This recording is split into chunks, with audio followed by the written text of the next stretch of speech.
অনেকে বলে থাকেন এবং আমরা দেখেছি সোশ্যাল মিডিয়াতে এ ধরনের কথাগুলো এসছে যে আপনি যদি স্বতন্ত্র নির্বাচন করতেন কিংবা আপনি যদি আপনার নিজস্ব যে রাজনৈতিক পরিচয় সেই প্ল্যাটফর্ম থেকেই আপনি যদি নির্বাচন করতেন আপনার জয়ের সম্ভাবনা অনেক বেশি ছিল।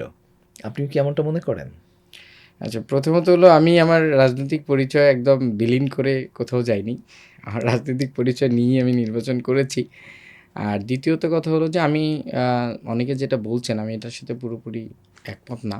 তাদের যে মতামত আছে আমি সে মতকে অবশ্যই শ্রদ্ধা করি। আ এটাই গণতন্ত্রের সৌন্দর্য।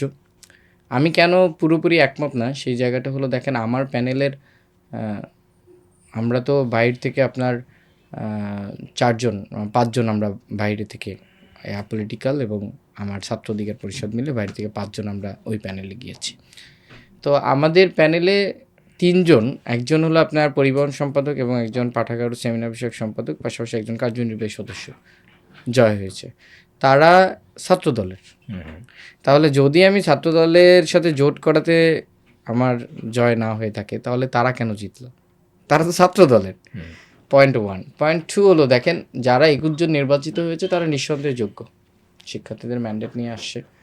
তবে পাশাপাশি তুলনামূলক যদি আমরা অন্যান্য প্রার্থীদের কথাও বলি, অন্য প্যানেল বলি অথবা আপনার স্বতন্ত্র বলি, সেখানেও অনেক শিক্ষার্থী আছে যারা আসলে ৫ আগস্টের আগে এবং ৫ আগস্টের পরে শিক্ষার্থীদের সাথে ছিল এবং কোনো ধরনের কোনো স্বার্থ ছাড়া শিক্ষার্থীদের সাথে ছিল।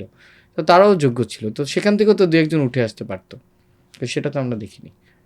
তাহলে বিষয়টা হলো যে একে তো আমার প্যানেল থেকে ছাত্রদলেরই অনেকে ৩ জন জয়ী হয়েছে এবং যোগ্যতা থাকা সত্ত্বেও বাইরে থেকে তো কেউ আসেনি।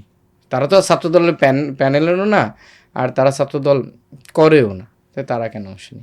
তো সবাই এটা বলছেন, তাদের মতকে আমি শ্রদ্ধা করি। তবে আমার ব্যক্তিগত ধারণা হলো যে এরকমটা আমি মনে করি।